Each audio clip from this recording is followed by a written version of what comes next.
What's up, Facebook and YouTube, because we are streaming to both now. Um, it is I, Hannah, again. And if you missed me last night, don't worry, I'm back here today, but not for long because you guys didn't come here to talk to me. You came to learn more about looking before you leap, which I hear is a really important thing to do if you're going to start a business. So I am going to pull Susan and Stephanie on the screen here. My lovely friend Susan from Central Bank, and my other lovely friend Stephanie, who just is juggling all sorts of amazing things right now. Um, but we this is my favorite group of people. I mean, me included, but you guys are the best. uh, Susan, I would just love to know more about Central Bank and what you guys are doing and what you see for 2022 as far as like business banking and what to look forward to. Oh boy, that's a broad topic, Hannah. I just want to say right back at you, my favorite people. I always feel so at home with you guys, and I love the work that you do. Small businesses, as you know, I was a small business owner before I was a banker, and this was one of my dreams to offer this free support because it's so hard. It's so hard to balance everything and juggle everything. So that's the why behind what I do, and then as far as business banking, there's just so many more tools that we can use. I just remember it was just drinking from the fire hose. And if you can get yourself set up with a good banker, whether it's us or somebody else that can help you, it's all about being more efficient. And so you can do all those 12 other things that you're doing. You can have your W-2 job, you can have your small business, and you can do it all, and you're not spending all your time. So really, just working with a bank that can help you save time. I think that'll be my thing for today. So how is that, Hannah? I love it. You also know that I just love Central Bank. Central Bank has been my bank since I was a very tiny with like $5 in a piggy bank. So I'm always really happy to work with Central Bank, and especially with Susan. We like putting on these programs, and my favorite part of these programs is the stuff we learn, right? And the people that we Yes. the stuff we get to, be exposed to, and all the different topics out there. And another cool thing about, what we do at the library is that I don't have to teach all this stuff. We have amazing people that come in and present stuff for us. But we can't, go out and create these classes and find these instructors without community feedback. And so, there's 7 people watching right now. Megan's probably one of them because she is just can't let it go. She's at the dentist right now. So if you guys know Megan, you've seen her pop up on here. Give her some warm wishes for her dentist visit. Megan, get off your phone. Don't ignore your dentist. But that being said, if you guys could introduce yourself in the comments and let us know why you're here, what you want to learn, and then also what you're looking forward to learning in 2022. But that all being said, I'm going to turn it over to Stephanie. Susan and I are going to like fade off into the mist in the background, and I'm going to drive some slides for Stephanie, and we'll get started on look before you leap, questions to ask before starting your business. Well, I have been teaching for Mid-Continent Public Library for a long time, and actually I've been teaching for Central Bank. First time I taught for them was I think almost 8 years ago, and so I've been really they're always here in the community here supporting entrepreneurs. So I love that they are, doing everything that they can to really fill seats. Their classes and their workshops have always been the biggest. So I'm excited to be here with you guys today, sharing one of my favorite things. I am an entrepreneur. I have been teaching and helping people start businesses here in the Kansas City area for the last 15 years, worked for a couple of nonprofits, and then I have been running and helping, running my own business, and then coaching local entrepreneurs in the area ever since then. So about 15 years helping people start and grow businesses. And one of my favorite things to do is really to help people find freedom in their lives. And I know, at this time of, we were talking about this before we got in here and got started, that is a really big part of what's going on today. Is we're all really excited about our freedom, finding new ways quitting our day jobs, living our true lives, being passionate, living, really, really living. But before we do that, there's some really hard work. And so we're going to go through some of my favorite steps to starting a business. We're going to talk about the things that you can do to help set yourself up for success before you quit your day job. So Hannah, if you can, I told you a little bit about myself. I would love to hear a little bit about you. If you could drop some information there into the chat and let us know who you are, maybe a little bit about what your day job is, but really I'm interested in hearing, what are you starting? What are you thinking about getting started on? Have you already started? Where are you? And maybe something that you're looking to take away from the class. So drop that into the chat. If you have any questions along the way, I would love it if you would drop those into the chat as we go along. I'm going to cover all of those at the end. My super helpful assistant, Hannah, is going to pull in a couple really good questions for us at the end, and we'll see what we can do. If you'd like to see me again, I teach a quarterly class here at Mid-Continent Public Library, so make sure that you have subscribed to their events on Facebook so that you can get regular updates about their classes. You can find out more about my classes that are available. So if you can advance that next slide, Hannah, and tell us about these couple of things. Today's class is about how to limit risk, how to really think about your business in a launch perspective, because if we're talking about leaving our job, we're really going to want to make sure that we're doing that in an effective way, that we're utilizing our time now, and that we have positioned ourselves for success when we do quit that day job, so that hopefully we're able to do that safely. And by safely, I mean that we are able to provide ourselves income in an appropriate time before we've run out of the income that we have saved in preparation for starting this business. So we're going to review all of those moving parts.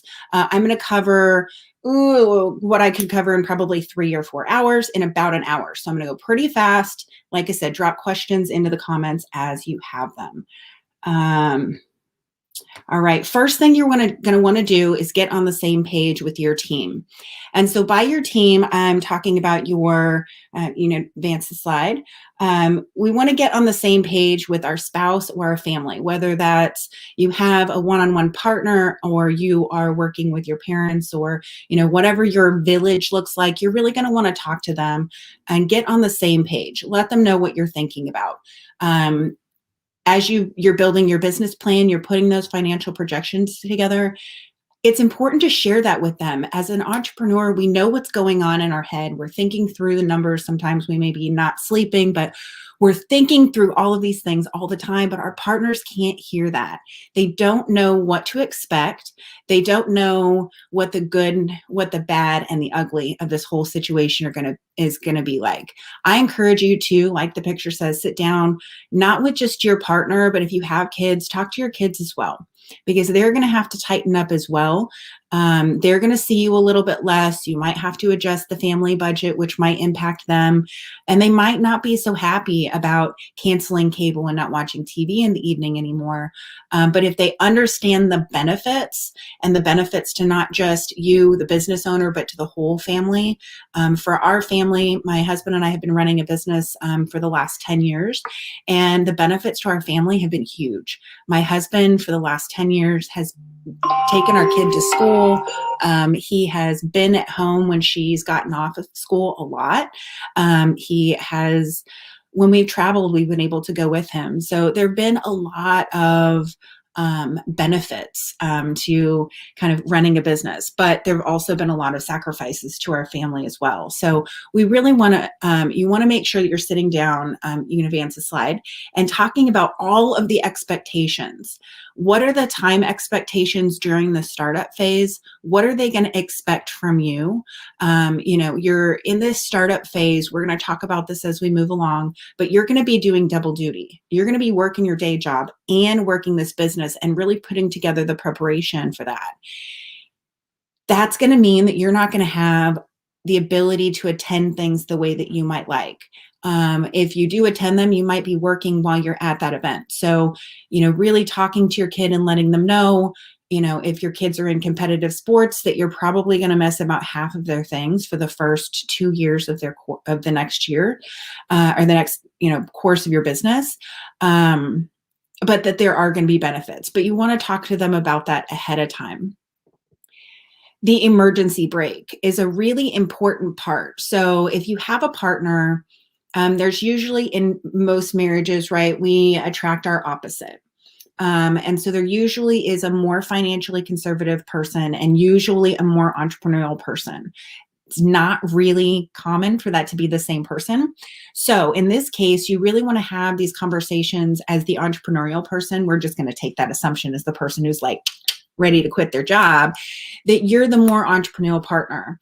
And that might make your more financially conservative partner feel a little bit uncomfortable. It is not uncommon as a business coach for me to be hired by the spouse. I'm hired most often by the spouse, often by the woman, as she pulls me in to make sure that her husband is thinking through all the things that he needs to, which is part of where this coursework came from. It was after getting hired 3 times in a row by my friends whose husbands wanted to quit their day job. And they were like, but have you thought through these things? So I thought through kind of the perspective of my friends and what they needed from their partners. And in this case, they needed to know, like, we have this much in savings. They call this the runway. So take a step back. In business, they call this thing the runway. It's where, you're taking off as a plane analogy here. You're in a plane, and there's the time between when the plane starts moving and before it's taken off. And that runway time is how long it's going to take for your business to really take action and be able to take on its own wings, so to speak. While you're doing that, you're not really going to be able to be profitable, and it's going to take a lot of effort. So you're going to want to talk to your partner about what that runway looks like and what that's going to do to your savings. So here's our part. That conversation may sound like, we have this much in savings. It's going to take me this long to be profitable. And in that time, I foresee that it's going to take, this much out of our savings. And then that other partner gets to be the person who pulls the emergency brake. And you, as the entrepreneurial partner, need to let them know that, because we're not starting these businesses to end up in divorce. And we do know that one of the main causes of divorce is financial stresses. Starting a business is a huge financial stress. So if we think through these things ahead of time, get these things all out with our partner, let them know, if you're uncomfortable at any point in time and you need me to go back and get a day job, I recommend that it be the financially conservative partner that is making that decision. All right, next slide. Those conversations can be really uncomfortable, but they're significantly less uncomfortable when you have them ahead of time rather than when they're upset later and you're having them after the fact.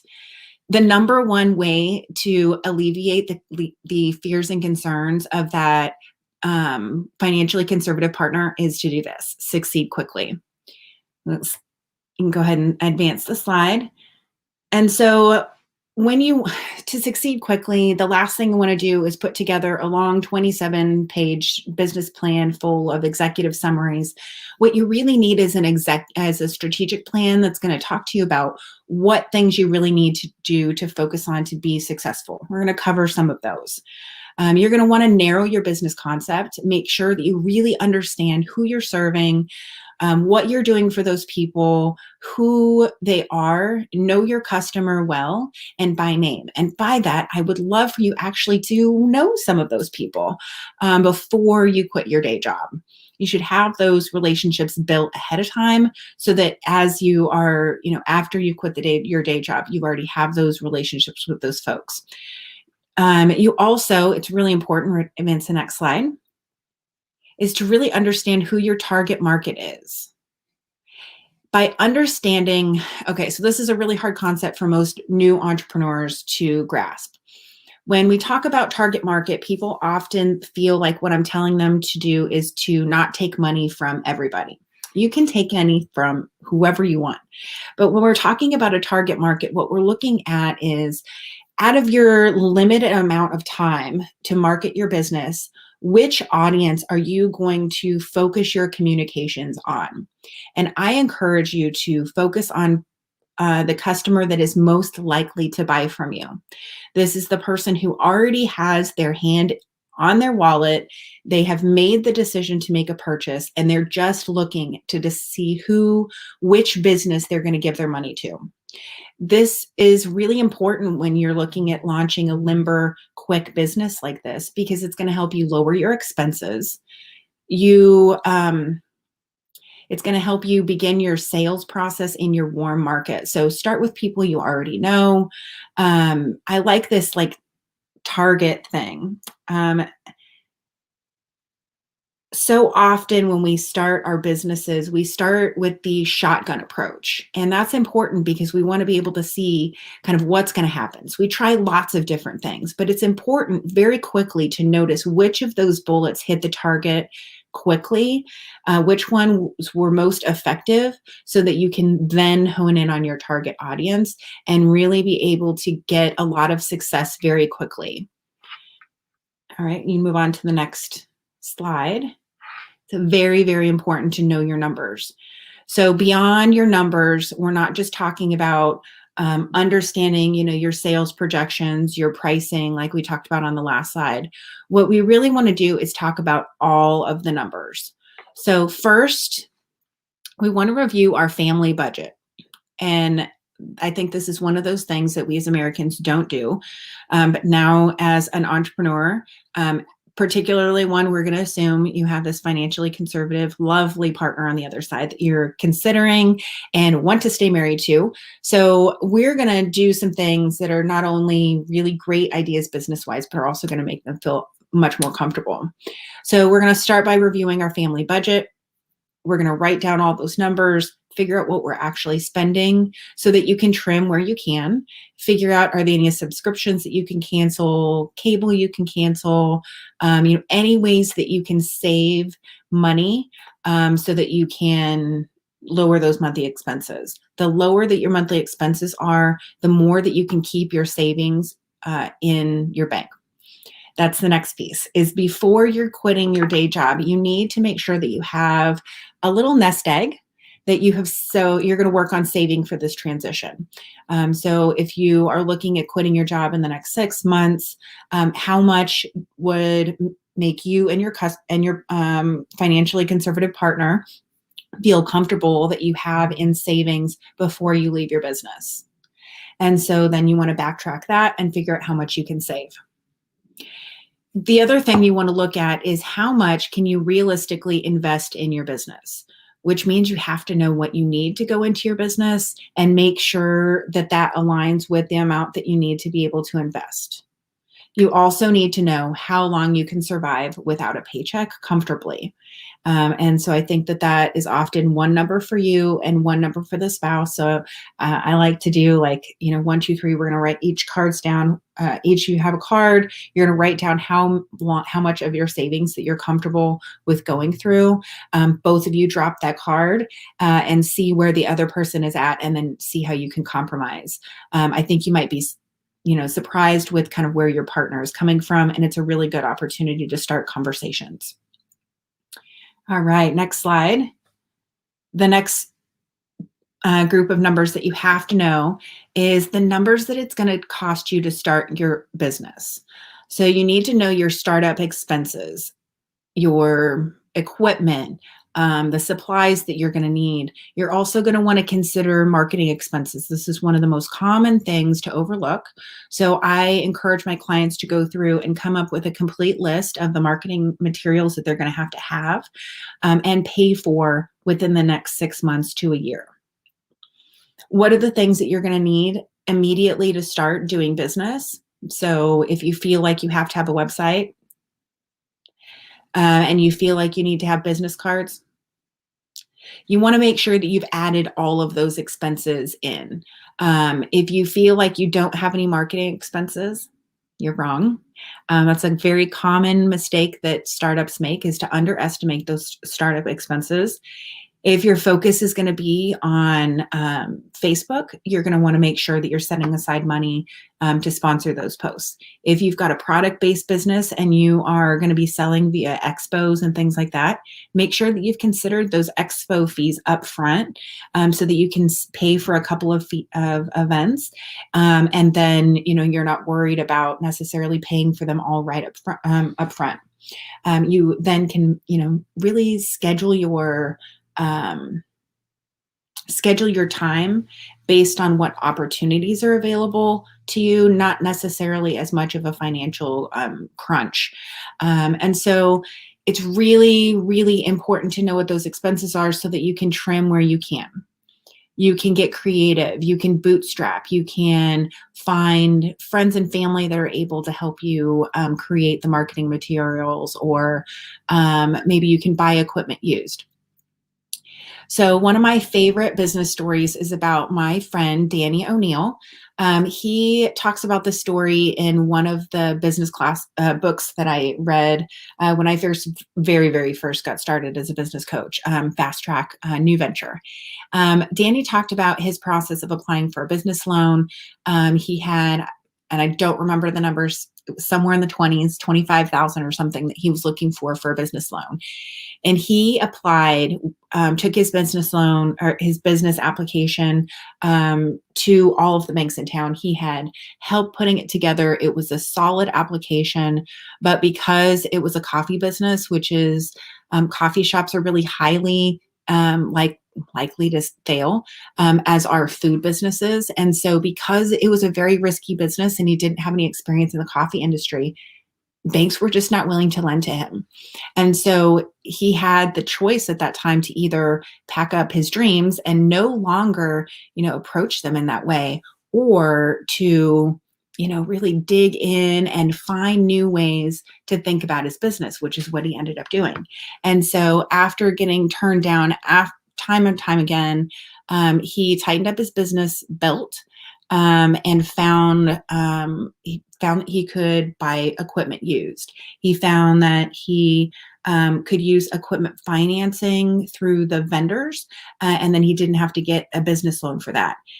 He was able to, he found out how long the terms were for payment for the supplies that he needed. So by looking at all of those numbers very specifically, he was able to see that if he got the equipment financing through the vendors, if he got used equipment and he utilized the 90-day terms that some of the vendors provided, and chose those vendors over other ones that had shorter terms, he was able to cut his startup cost down so that he was able to just use his credit cards to start the business and was able to get started.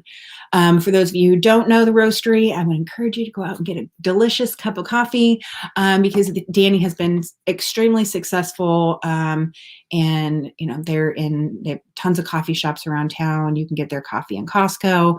It's been just one of the very influential business stories for me throughout my career, because what it taught me is that sometimes failure allows you to tighten your belt and learn things and do, actually start a better business. And that's one of the things that Danny says, is that if it wasn't for the amount of struggle that he went through this time and having to really think about his business in a different way, then he would not have been as successful as he was.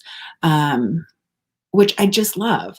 I found more often than not that if you have a business loan, you have extra money to start a business, you'll spend it. And a lot of times it's not necessarily really as useful as it was if you had a limited amount of money. So here's the truth about business loans: is they are not as easy to get as we would love for them to be. And we were talking about this kind of before we got started.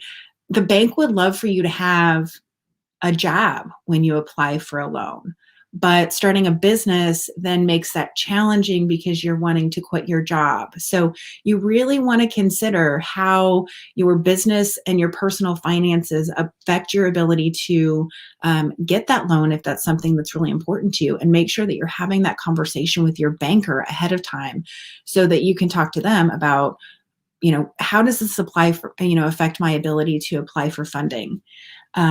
And so you just want to make sure that you're not planning on quitting your job based on thinking that you're going to get, a business loan, or that you're going to be able to have and apply those business loans to your living expenses. So often the bank wants you to be able to show that you're able to cover your living expenses through a job. So we're going to talk about this a little bit later about kind of how to think about your income in a different way, and how to kind of move things around, so that you can keep your income covering your expenses. All right. The next thing you want to do is make your money work for you. We have a limited amount of funds. We're trying to quit our jobs, so we know that we have to make every single dollar count for us. So there's a lot of different ways that you can cut down your expenses. There's a lot of different ways that you can do logo. Like Canva is a great way that you can do your own logo. You guys saw Hannah earlier. She teaches some amazing classes on Canva here at the library. The great news about logos is that flat design is in. And so flat design is like, you remember like back in the 80s where like there was layers and colors and gradients and things like that in logos. That's not what I'm looking around for something that, has a logo on it. Okay. It's it's pretty simple. And that's kind of the general logo style right now. So you can use that to your advantage and go out and create a very simple logo with just the name, Walt Disney World. Obviously Walt Disney World's not your name, but just with the simple name, and not have to put in a lot of extra, things to make it fancy. Keep it simple. If you need different types of clothing, to be able to prevent, if you're doing a more professional business than your current day job is, and you need something different, think about different ways to get clothes, or get supplies. For us, so my husband and I, 10 years ago, did not have the runway time that we needed to be able to start our business. He was fired 2 days after Christmas. We didn't have any savings, so we used a lot of these tools kind of in reverse, to be able to start our business. And because for him, it wasn't clothing. For him, he needed tools, ladders, and things like that. And we didn't have them. And when we looked at like how much it was going to cost for all the drills and ladders and things that he was going to need to be able to do the work that he did, it was about $1,500 more than we had. And so we could have either stopped or we could go to the pawn shop. And that's what we did. We went and bought all of our ladders and everything at the pawn shop. But that's what allowed us to be able to actually keep going with our business. If you don't have to have business cards, but if you feel like you do have to have business cards, Vistaprint is a great way to get them. I strongly encourage you to there's this Vistaprint trick. You get their first, they offer you, I think it's like $9.99 or something, some introductory thing, but you're not going to be able to get all of the maybe features that you would want on your business cards. Just get the initial cards. Don't pay for the expedited shipping. The fast shipping gets there in about the same amount of time as the slow shipping, so save your dollars on that.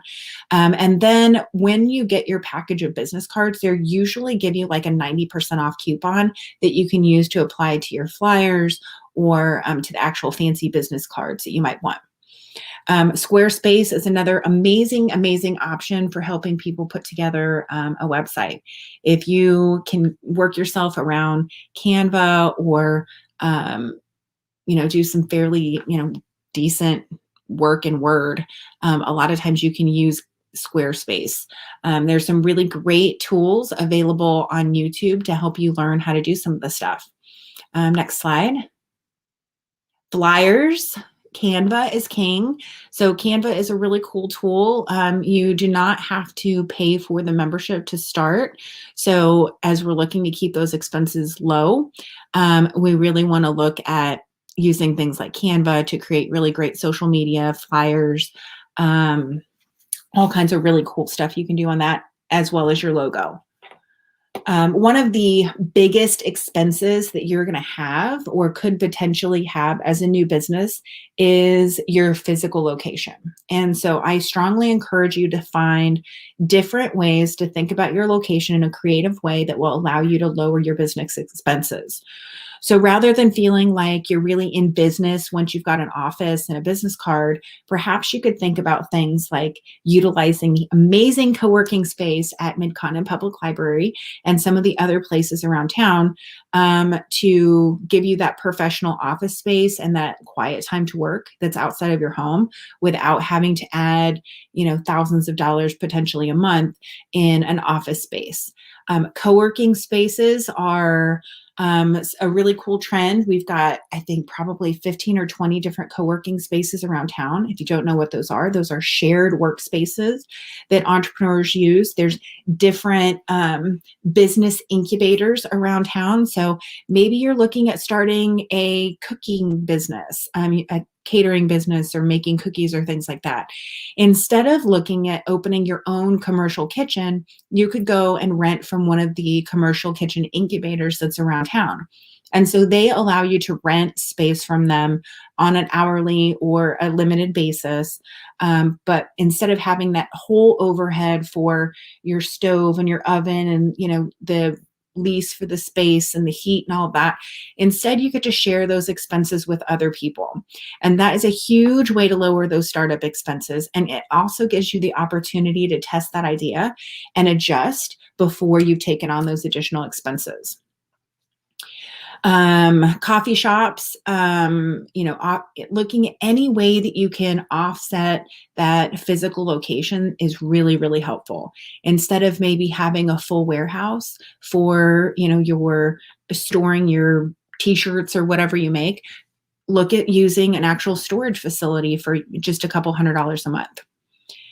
The next most important thing that you have to do is sharpen your skills and learn as many new things as you possibly can while you have your day job. So as a new entrepreneur doing this new business, I'm going to hope that you have experience doing this new thing, whatever it is you're doing. But if you don't, you have that to learn. You also have a whole lot of business skills to learn. As an entrepreneur, we talk about how you have so many different hats to wear social media, marketing, your bookkeeping, understanding loans, understanding search engine optimization, knowing how to build a website, networking, sales funnels. Like there's so many different things. And rather than waiting to learn all of those things on the fly, I strongly encourage you to learn those things ahead of time. Do that as much as possible for free by places like Casey SourceLink. Casey SourceLink is a nonprofit organization. They've been in town, I think about 18 years or something. Makes me feel a little old. No longer than that. Probably about 25 years now. Yeah, I really feel old. Sorry about that. Or the library. So the Casey SourceLink is a great place to go to find out lots of different organizations that teach different business classes, who offers business counseling, one-on-one, different resources you can find through Casey SourceLink. But there's a whole great repository of information at the library. So often people think about the library for just books. You are obviously here today because you know that the library is way more than books. But you may or may not have actually poked around on the Square One section of the library's class. So I'm going to ask you to go ahead and get a sticky note out and put on the top of your to-do list to go onto the website. You'll click on it's mymcpl.org. Hannah can drop the link here in the chat. You'll click on Square One and then go in and look at all the different learning resources that they have for you. Whether you need to learn sales skills, do that ahead of time. Whether you need to learn bookkeeping, do that ahead of time. All right. Hopping off that bandwagon and onto my next favorite bandwagon is do your research. So The number one thing that you can do to alleviate risk in your business in this new venture is to know what you're getting yourself into. And as obvious as that seems, you'd be surprised how many people don't do business research. They don't learn the industry. They don't learn about their competition at the level that they should because they're focused on leaping before they've actually looked at what they're doing. Where the name of the class came from. Okay, so how do you actually do this research? First thing that I'd like you to do is to take out a piece of paper and start jotting down market research questions in a couple of different areas. There is competition, industry, demographics. And the last one that I'm going to have you write down here, which is not a market research question, but I find that people tend to have really good brainstorming ideas around partners while they're doing this research. So give yourself a section to think about people that you might want to partner with as you're learning about the industry, as you're learning about your competition, as you're learning about demographics. I'm going to talk a little bit more about how to focus and where to focus your time, your very limited amount of time, so that you can get the most bang for your buck out of your market research time. First thing you want to do is get some industry-specific business books, if possible. Which seems really kind of counterintuitive for people who want to just kind of run and race ahead. I love industry-specific business books because they give you a lay of the land and they give you a clue on things that you had no idea that you ever needed to be aware of. Before I started this business as a coach, I went and read some books on how to be a consultant. And I learned some really cool things on how to price your business, how to think about things in just some really cool ways. So I strongly, strongly encourage the number one thing that you do is learn the industry. The librarian is your best friend. I'm commonly known as a library groupie, and I don't just say that your librarian should be your best friend because I am, in fact, a library groupie. It's because the best, most well-kept secrets for business success are at the library because they have these really amazing databases. So I want you to take those questions that you've been brainstorming in those three areas, and that is industry. What don't you know about the industry? What don't you know about the competition? And what don't you know about the demographics of the people who are most likely to purchase from you? So you'll take those list of questions and you'll bring them over to my friend Kelly at Mid-Continent Public Library. And you tell them, Stephanie said to come up with this huge list of questions, and you would help me figure out where I can find the answers to them, which ones we can find the answers to, and kind of what this looks like. So you don't have to worry about doing this research on your own because Kelly is going to help you kind of walk through those. It's his job. He's got like the best job ever. So jealous. But you guys need to make sure that you are using him. Awesome. Thank you so much. So you can schedule a one-on-one with Kelly, but you want to schedule that appointment after you know what it is that you want to know. So I really like to do this brainstorming exercise ahead of time so that you can make the most of that conversation with Kelly. Okay, next thing you can do is maximize your network. Who do you know that is doing this? Who do you know that is in this industry? Who do you know that is doing business in a certain industry? If your distribution model, and by distribution model, I mean, how are people going to find out about your product and how are they actually going to get them into their hands? So maybe your distribution model is grocery stores. Who do you know that has also gotten products on grocery store shelves? Where might you know of other people who have gotten products on grocery store shelves? Quick hint here. Go to the business culinary incubators. They have lots of information. So maximize your network. Think about who you know. Think about how you can maximize those connections to help you learn things or get at least introductions to people that you may have never been able to get in front of. The next thing you want to do is do primary research. The number one thing that you can do before launching a product is to talk to people who are likely to buy your product and make sure that they want it. Make sure that the idea that you've come up with meets the needs of that they're trying to solve. Ask them what the most important things are that your product or service do, and then make sure that you are focusing on those things. And in your marketing, you should be focusing on telling them how you do the things that are most important to them. That's how you do a leverage marketing plan. So, but you have to actually talk to those buyers. You can do that not one-on-one, strongly encourage that. However, I don't encourage you to ask your mother and look at her while she's giving you the feedback. Use something like SurveyMonkey to put together a list of questions. Make sure you keep it reasonable so that people will have the time to be able to answer the questions. And then give them a little bit of anonymity so that they don't have to tell you to your face that your cupcake is not as delicious as you thought. So maybe, get a group of people together and give them the cupcake and then allow them to give you feedback on a piece of paper that they're putting in a box so they feel more comfortable. Either that or go to an event and ask people that you don't know that aren't afraid to hurt your feelings. The next thing that you should do is find an industry association.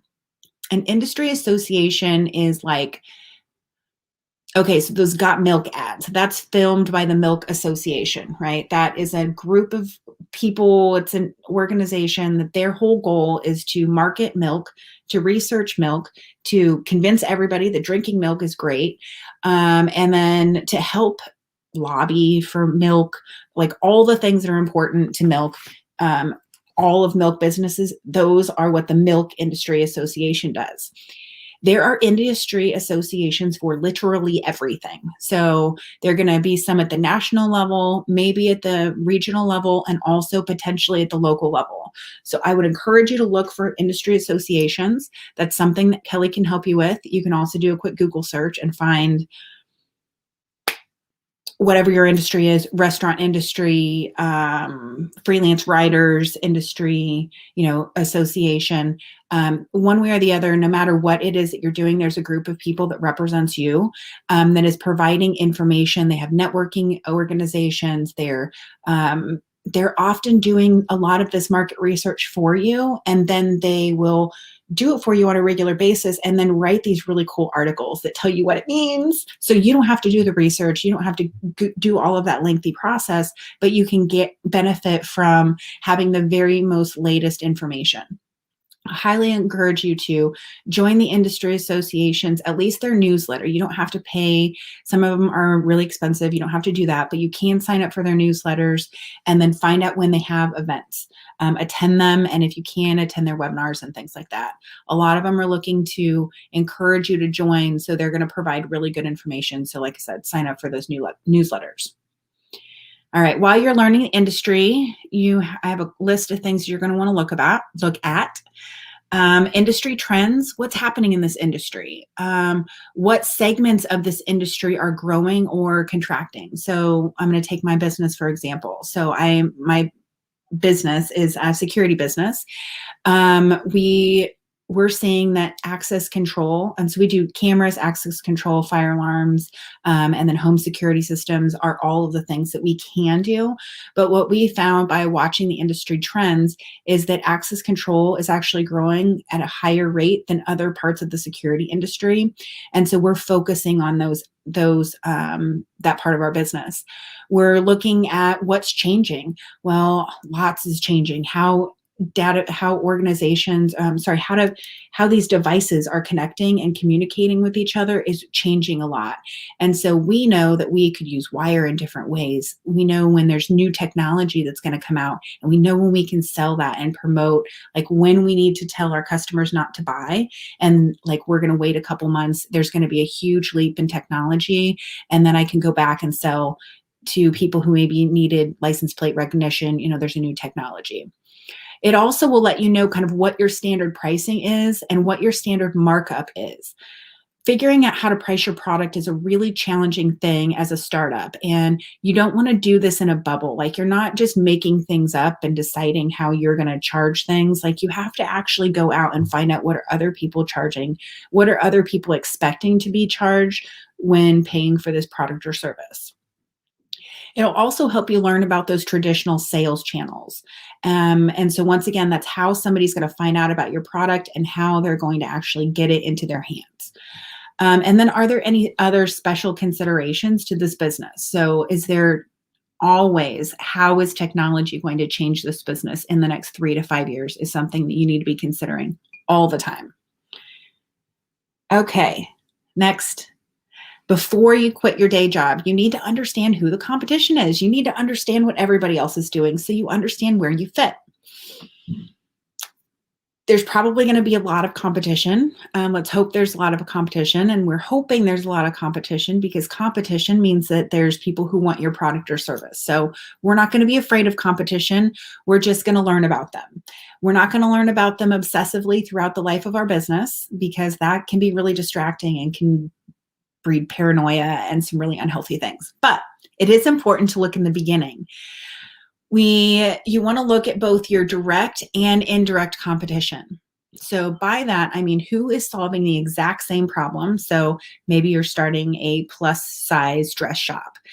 Your direct competition would be another plus size dress shop. Your indirect competition would be anybody, any place that someone could go get a dress that was not a dress shop, that was also plus size. So online would be your competition. Walmart might be a competition. It's not a dress shop, but they do have dresses and they are plus size. So you have to consider those indirect competition. She could make her own dress. And then you always have to consider taking no action as a potential competitor. It's an indirect competitor, but she could just decide not to go to whatever thing it is that she needs the dress for. So considering not taking action is a really important part of the competitors to look at. You don't have to look at everybody though. The 80-20 rule applies to competition research. So you can look at 20% of the people out there in the market, and that's going to get you a feel for kind of what 80% of the people are doing. So set aside a specific number of people that you're going to look at, a specific number of businesses, and let Google decide who it is that you're going to look at. Look both local, regional, and national, and maybe pick a couple in each areas. Look at their website, look at their pricing, look at who, what are they doing well? Who are they serving? What problems are they solving? What problems are they focusing on? What problems are they not focusing on? And then ask yourself why. Ask yourself who's buying from them. Who are they talking to on their social media? And who's responding to them? So maybe you're looking at their social media and seeing what type of people are responding or engaging to their posts. When are they engaging to them? Why are they engaging with them? All of these things will help you understand more about your customer, which just helps you make better decisions. So our whole goal behind thinking about starting your business in this way is lowering risk and increasing your chance of being successful as quickly as possible. I prefer to learn my lessons on other people's dime by looking at them rather than making my own mistakes. I don't know about you. All right, next slide. Okay, so where can you go to learn about your competition? Internet research, kind of a gimme, right? We're going to go to the internet as soon as possible, look at who it is that that is our most, who are our competitors. If you think about where it is you're going to be selling your product and go there because there's likely competitors. So if you are a farmer and you're looking for ways, you want to look at your competition, you're going to go to the farmer's market and look and see what they're growing, see what they're pricing, see how they're selling their stuff. Maybe that's an opportunity to get a feel for who's doing CSAs when they're signing up for them. What are the rules? Those types of things is going to give you that insider knowledge. The other thing you can do is go and utilize this really cool tool at the library. Told you I'm a groupie. It's called Reference USA. Actually, I'm lying. I'm pretty sure they just changed that name. So Hannah's going to pop in here and totally correct me on what the name of this database is. It's changed, isn't it? Yep, it's Reference Solutions. I'm embarrassed. Really put me on the spot. Okay, fading off into the background again. Okay, that's totally fun. Okay. Not Reference USA. So if you want to know what the name of that database is, you can hop over and you can talk to Kelly because he knows. But so what it does is it allows you to go in and pull all kinds of really cool information about your competitor. And then there's like a whole other list of databases that Kelly has available to them. They've got new databases all the time at Mid-Continent Public Library. So make sure that you're including that list of what do I need to know about my competitors, or if there's a specific competitor that you want to learn about beyond what you can see on their website, include that in your list of questions to ask Kelly. Okay, next slide. Let's see, we're on demographics. All right, so what we're going to look at when we're looking at demographics is who is our most likely buyer. Oh, yes, reference solutions right there. Thank you so much, Hannah. And then if I could get my handy dandy slides back, that would be awesome sauce. Okay, I'm going to talk and pretend like, oh, there it is. Yay. Okay, so when we're looking at demographics, we're going to be looking at who is our most likely buyer. We talked about this at the beginning a little bit, but I really want to drill in that we are going to be focusing on our target audience, our most likely buyer, because those are the people who have already made the decision to purchase from us. When you're having a sales conversation, we want to be able to have the shortest one possible because that means people are going to give us their money quicker. And when you're looking at launching your business and starting one, very quickly in a limber way and quit your day job, we want to work with those people who are going to give us our money, like I said, right away. Those are our most likely buyer. So we're going to go and look, and there's this really cool tool. Hopefully they haven't changed the name of this one too. Called Demographics Now. I'm thinking maybe they have because it's owned by the same people. And Hannah will come on again and tell me if they've changed the name on that. If not, we'll just go with that Demographics Now. Let's find out. Let's head on back to the library website. Awesome. Yep, still Demographics Now. Awesome. Thank you so much. You got it. See how helpful it is. I just wish that I had a handy dandy business librarian in my pocket all day long. That was delightful. Thank you, Hannah. So some things that you want to know about your most likely buyer is how do they buy? Do they buy in person? Are they buying at expos? Are they buying online? If they are not buying online, if some of your potential customers and some of your potential customers are, and some are not, buying online, what's the difference between those? What is influencing their comfort with shopping one place and another? What things in general influence their purchasing decision? Is price the most important thing to them? Is it customization? Is it timeliness? Is it, any one of the millions of buyer differentiators? What really influences their purchasing decision? It's important for you to know that because that needs to be the number one things that you're talking about in your social media and in your regular marketing is you want to talk about the things that are important to other people. And then what other things are important to them? In this really cool tool called Demographics Now that Kelly can pull this report for you, you're going to look at he's going to go in and pull this report for a certain part of the population that lives in a certain area, that looks a certain way. And you can get this whole, I don't remember what it's called. It's a buyer persona, basically. It really tells you what things are important to that person so that you can I like it because it allows you to get in front of your customer in another way. So maybe you find Mosaic Population Guide. Yes, thank you. I knew Kaleidoscope, Mosaic, they're both art terms. I was close. If you understand what other things are important to them, you can communicate with them in a way that meets their needs. So I know that a lot of people purchase, if one of my target audiences was homeowners and I wanted to focus on doing home security, one of the things that we had looked at doing was actually sponsoring my kids' sports teams because that's where families are. Our most likely buyer for home security systems are families. And so we looked at actually how to meet the needs of those family members. And, in our social media, we looked at, what things were important to those potential people. We had a house fire not long ago. So that was one of the things that we had talked about as we considered whether that was a good target audience for us, was actually talking about fire safety and looking at what, like I said, what are those other things that are important to them? So if they're buying, in this case, a security system, what are those other peripheral things that are closely related to your business, but not necessarily related to your business? So for example, for our security business, we could have done a demo of how to use the fire extinguisher to put out a fire.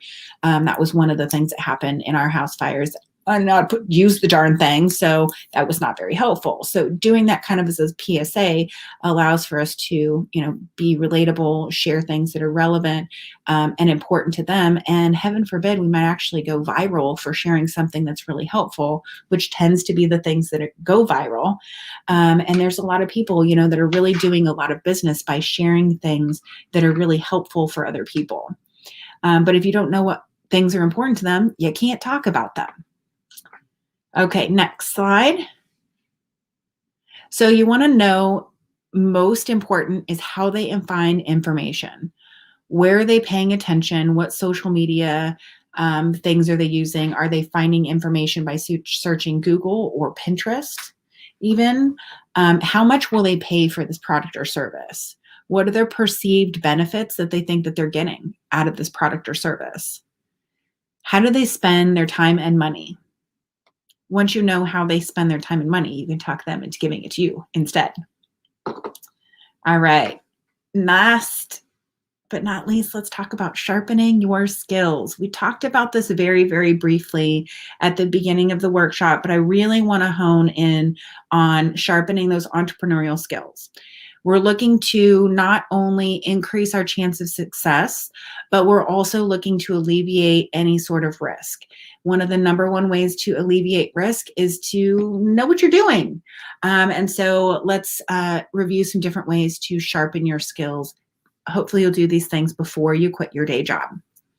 So you want to make sure that you take at least one basic starting a business class. It will cover hopefully all of the random things that you're going to need to know when you're starting your business. I love the Fast Track New Venture course. I pretty sure they changed that name of that course too. Through the Small Business Development Center at Umkc. There's some really great classes through SCORE.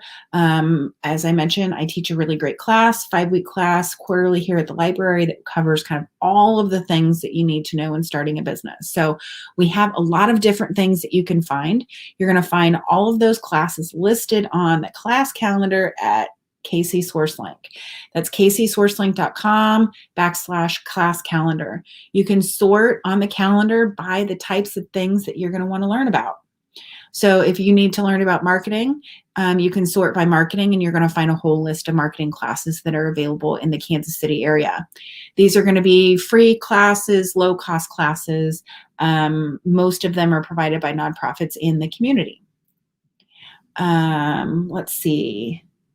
And as I said before, make sure you subscribe to the business events on Square One. I love how often Hannah's doing classes on going live stream here. I love that they're doing them like lunchtime because I can pop on and learn something during the day. I think it's really great. Make sure you're utilizing those kind of little ways to learn, whether that's listening to a podcast, watching, business classes like this on the regular. One way or the other, you need to have additional ways to improve your skills all the time. Next slide. And be constantly improving. So as you find that you are staying up night, you wake up in the middle of the night feeling panic about something, that's a sign that there is often a skill that you need to develop. If you are not sure what that skill is called, you can sign up for a counseling session with me, with SCORE. You can call KC SourceLink and talk with them about what the things are that, kind of your gap in your services, in the needs and things that you have. And then build your skills while you're at your day job. Don't wait to learn how to use QuickBooks until after you quit your job. If you feel like you need to have QuickBooks when you've launched your business, which I highly encourage, have those things set up ahead of time. Build those skills there in the evening so that when you're ready to start your business on day one, you're not sitting there learning how to do QuickBooks. The last thing we want to do is quit too early. Don't do it. And how do we decide though? Like, how do we figure out when do I quit? We obviously, if you're having conflicts with your boss and that's why you're wanting to quit your job, I totally get that. But you don't want to run too early. Next slide. You want to be ready to run and not run away from the job, but run into the opportunity. You want to make sure that your planning is complete. Whether you feel like you need to put together that full 27-page business plan for the bank, maybe you need a bank loan and you are going to have to put that full business plan together, do that. Apply for the business loan, get the business loan, and then plan your transition. But make sure that planning is complete. Day one of newly freed from your day job is not the day that we put together our business plan. Day one is also not the day that we put together our marketing materials. Everything that you need to be done, like to do business, needs to be done before you quit your day job. Marketing materials, setting up your office, setting up your website, having your first customer, developing your products and services, developing flyers, getting your name out there, having some initial networking events. Like all of these things need to happen before you have quit your day job. Don't wait to do those things until you're full time and you have lots of time. A lot of times people think about this in the other way around. They're like, I don't have the time to develop this and I will quit my job and then I'll have plenty of time to do that. What ends up happening is that you feel the financial pressure unless you've got like Daddy Warbucks waiting in the wings to fund your startup, which I certainly didn't have. But if that financial pressure is one that does not help you make wise business decisions. And so you want to make sure that the business decisions that you're making are being driven by the market and your customers and not your mortgage company. Because if you're making decisions about how to get somebody to buy right now based on having a sense of lack or not enough money, that is not attractive and super not helpful. Okay, so Hannah says, we have a funding panel on May 18th. So there's a bunch of really good classes. I happen to be at Mid-Continent Public Library, and the gal who's scheduling their classes has this like killer board full of sticky notes. It's like a war room of business classes and important things. And she is killing it. And she's gonna have some really cool stuff hit the calendar here in the next couple of weeks. So make sure that you have registered for and signed up for the classes so you see them as soon as they come in. As I mentioned, all activities that you can't bill for need to be complete before you quit your day job. So we're not gonna spend our day at the Container Store getting pencils and organizational things. Like we don't organize our office after we quit our day job. That's a really, really super great way to distract yourself from really great money-making activities. Next slide, Hannah. All of your activities the first few weeks should be billable. We're looking to leap into our business, not crash down to the bottom of the abyss. We're looking for ways that we can generate revenue immediately. We're going to have, we're quitting on February 15th. February 16th, we've got business schedule that we're going to have complete by, the 25th, and we're billing out by the end of the month. You're going to want to know, what am I going to do as soon as I leave? Because one of the hardest things that happens when you quit your day job is you lose this structure and accountability that happens from like a boss. And the accountability comes from like the mortgage company, which is not so fun. So make that plan ahead of time. Make sure that you've got a way to make sure that every day is going to count. You've got billable things scheduled for each and every single day. You've got networking things planned for each day. Create that structure for yourself before you lose it all. All right, then you're ready to launch this business, right? So early success is super, super key, not only for your finances. Next slide, Hannah. not only for your finances, but also for your emotions. Like going out there, and like one of the hardest things when my husband and I started our business, gosh, it was 10 years ago, was like he had, I mean, we weren't ready to start our business. We had no runway time. We didn't have any prep time. We had no time to do any of this. So a lot of that time that would have been spent learning and putting together, letting people know what we were doing and things like that, that all happened like day 2 or 3 into business. And so the time that it took between when he let people know and when they were actually able to buy was really emotionally hard. It was hard because you're putting yourself out there and you're asking if you're good enough in a lot of ways. It's how it feels when you're, selling your stuff. It's not what it is, but that's certainly how it feels. Business is very, very personal. And so when people don't buy quick enough, and certainly when you have the mortgage company back here, like, we want our money, it can be really, really challenging, and you don't want to have that sense of failure and lack right from the beginning. So plan early so that you've got that early success. Design your product offering to maximize those early profits. So, really looking at what are the things that you can do that are most profitable, rather than looking at this from another perspective, which is, I'm new, I'm just getting started, so I'm going to discount my thing because it's new. No, you need to charge what is market rate so that you can make the profits that you need to early so that you can pay the mortgage company that's over here and wants their money.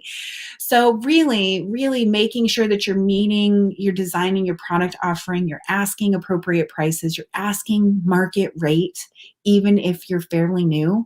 If you're not ready to charge market rate for your products, then you're still in the test market phase, which is great, and you should still be at your day job. Don't go full time with your business until you're really ready to run. The next thing you want to do is stay focused on your warm market when you're first launching. So this is like day 2, 3, 4, up to like 20. You should be talking to people who already know, like, and trust you before you start going to like random networking events with the potential of getting rejected or, like figuring out how to talk to people you don't necessarily know. So start with those people that you know that are most likely to purchase from you. Next slide. And remember that it's not about what you know, it's about who you know, specifically in this new phase of your business. So before you get started, put together an exhaustive list. Start with categories of the types of people you know: church, sports, school, graduate school, high school, your neighborhood, your community, things you're involved with, the nonprofit that you volunteer in, like all of those things, list the people underneath that. Circle any people that are in your particular industry, or you're selling into their industry, or maybe they're a potential buyer, or their industry that they work in is a potential buyer. Like, that's a really good opportunity to go talk to somebody and get some insider knowledge. This is not, we're not stock trading, so insider knowledge is not illegal. It is encouraged. Get as much insider knowledge as possible. Star anybody who is a person of influence. And then highlight anybody who has the potential to be a partner. A partner is someone, your most effective partner is going to be someone who already has your customers' captive attention and has built trust with them. People buy from people they know, like, and trust. And if you can utilize somebody else's trusting relationship and they introduce you, that's a really great leveraged way to get in front of a lot of people and utilize somebody else's existing relationship and trust. Now, the key is you had better darn well fulfill what you said you were going to do if you're utilizing and riding in the coattails of somebody else's trust. So make sure that you're able to use your leveraged relationships to sell quickly, and to sell people that are going to buy from you. Last, planning that transition. We're running out of time, so I'm going to talk as quickly as I can to help you figure out how to quit this day job. So there's a couple of things you can do to make things a little bit easier. First thing you can do is see if you can go part-time with your current job. See if there's some way to kind of phase your way out. Now, this is going to mean that you need to have a real clear conversation with your boss, and it's up for you to figure out when that timing is going to be right to let them know that you're doing this.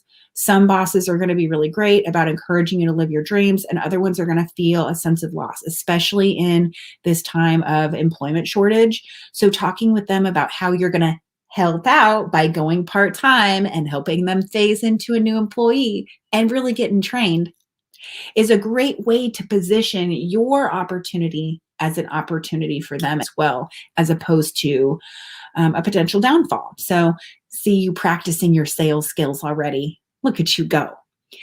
The other thing you could do is do contract labor with your current employer or your current employer's competition. The other thing you can do is take a work weekend serving job. Next slide. Do some freelancing. Use your other skills to make money. One way or the other, it needs to be stress-free and require little time commitment.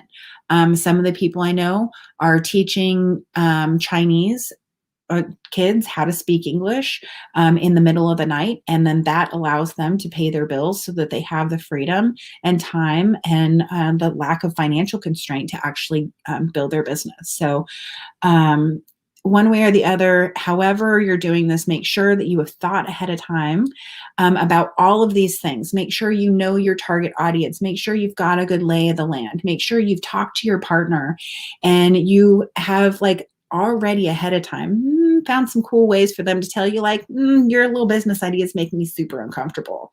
Ahead of time, make sure you've planned for that transition and really, really ready to run and leap as well before you quit your day job. All right, do you have any questions? Okay, free resources centered around accounting and taxes. Okay, so yes, there are, one of my favorite databases that Square One pays for is called LinkedIn Learning. Yes, like the regular old LinkedIn networking thing. You can either go pay $40 a month, or you can log in using your library card, and you can access some of those. They have some really great accounting and I don't know tax specifically, but definitely accounting. Hannah, you can pop in here since this is a business resource question specifically if you know something else that I don't know about. Like so many.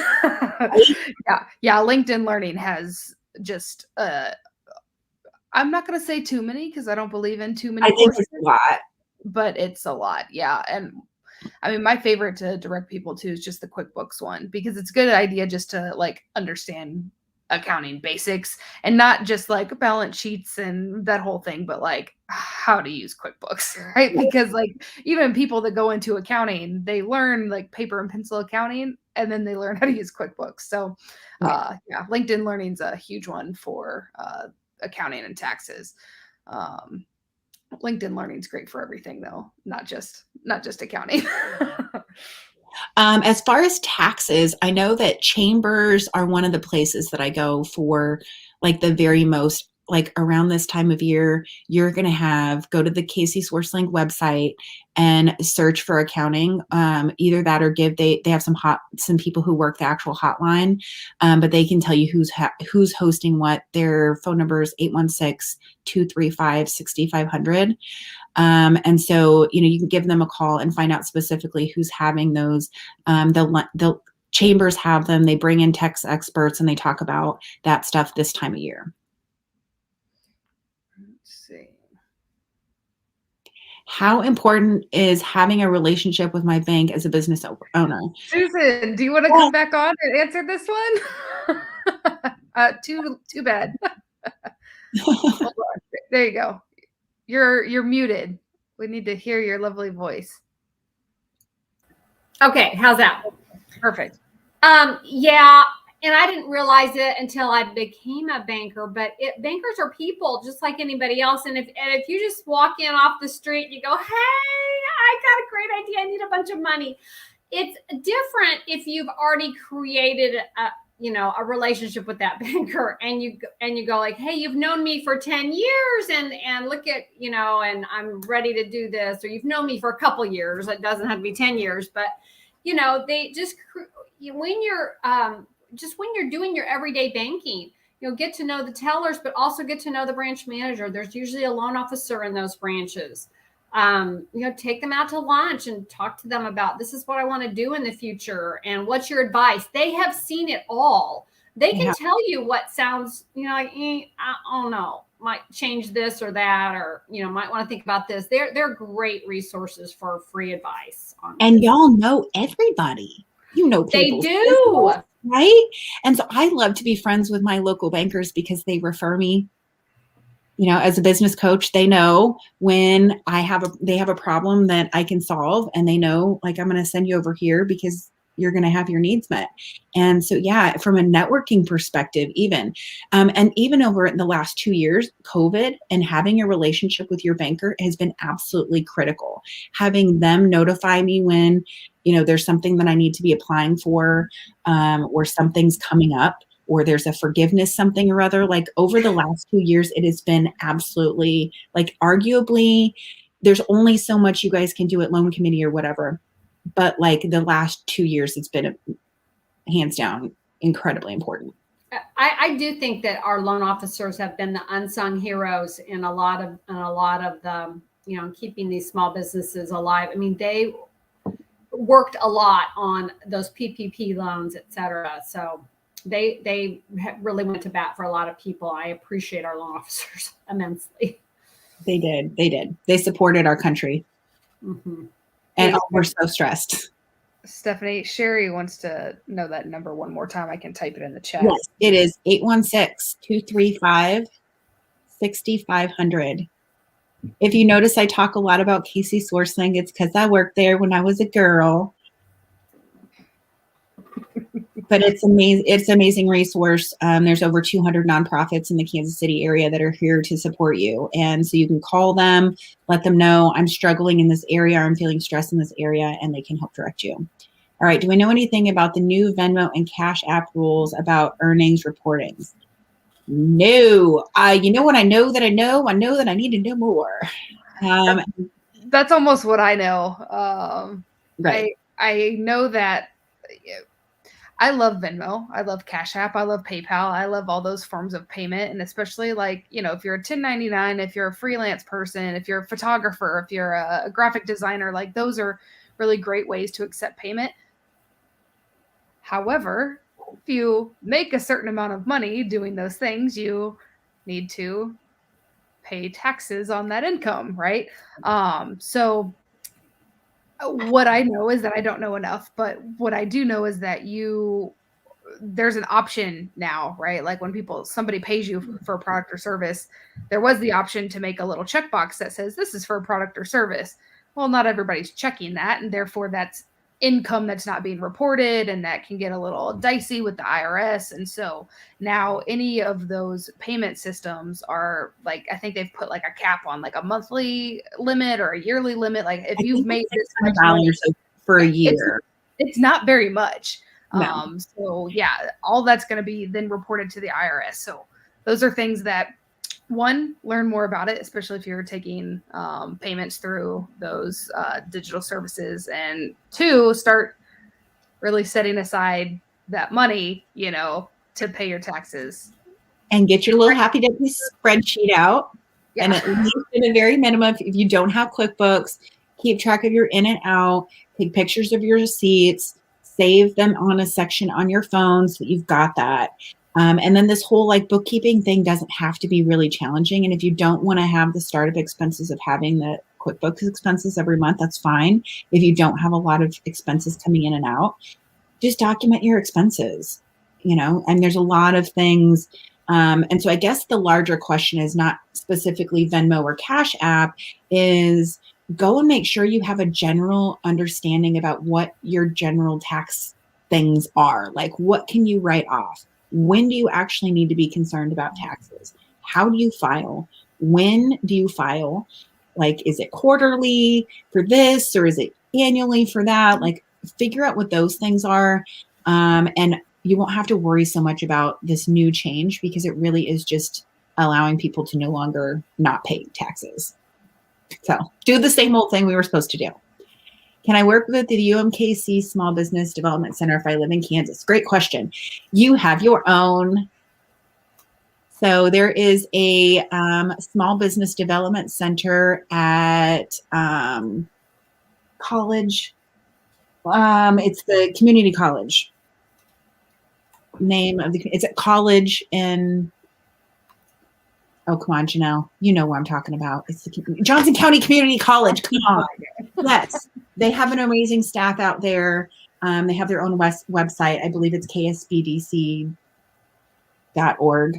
I think I may be making that up. Hannah will fact check that and drop the link in here for you guys. But once again, you can go to KC Source Link and they have all of the contact information for all these people on there. Depending on what you need, do you know specifically what it is that you're looking for?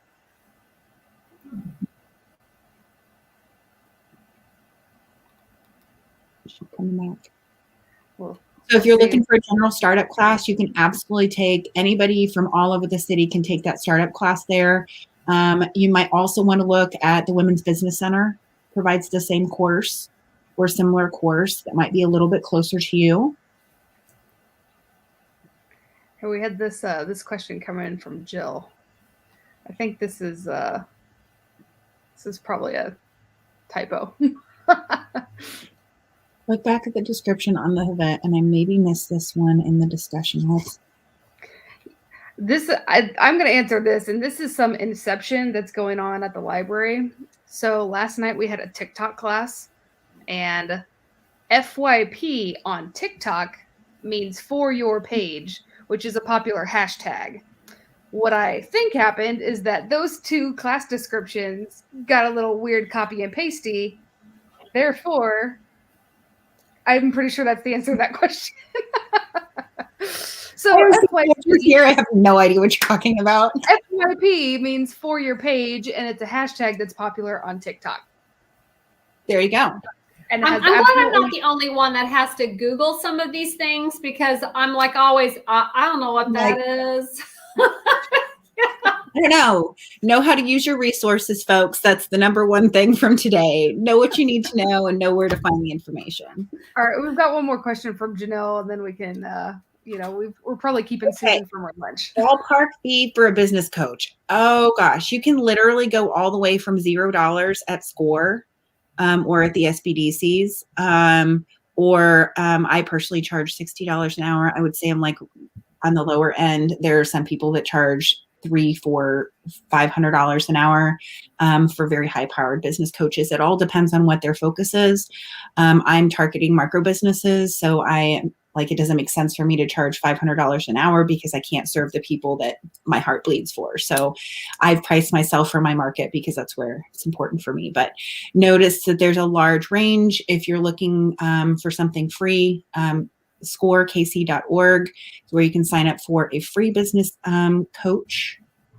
They're a little bit more on a limited basis. You got to work around their schedule. Those are retired business folks. Some of them are not retired, but most of them are retired folks.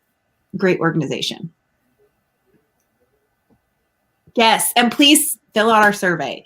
Let us know if you enjoyed this class. Let us know what your other questions are. If there's something keeping you up at night, seriously, guys, I do not want to underestimate that these folks pay attention and solve problems. So if you have a problem, if there's something that you need, if there's something that you are really stressing out about, a class you can't find in the network, they truly, truly listen. So fill out the form.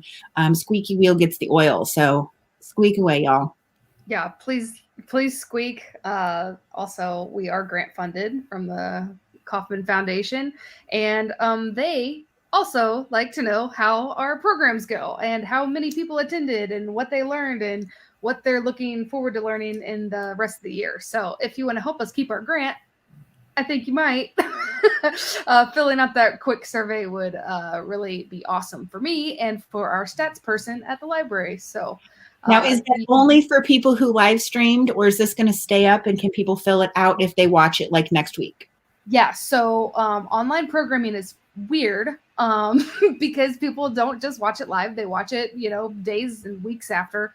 So yeah, so we'll keep the survey up and live. The class, obviously, if you watched it but you want to send it to somebody, we would really enjoy that. Share away, and they can fill out that survey for the next week and it will be counted. Also, I know Sherry's in the comments asking if we can email that. Yes, that email survey will be that'll be emailed to you as well in a follow-up email. Probably not for me, probably for Megan, but it will be in your inbox in the next 24 hours.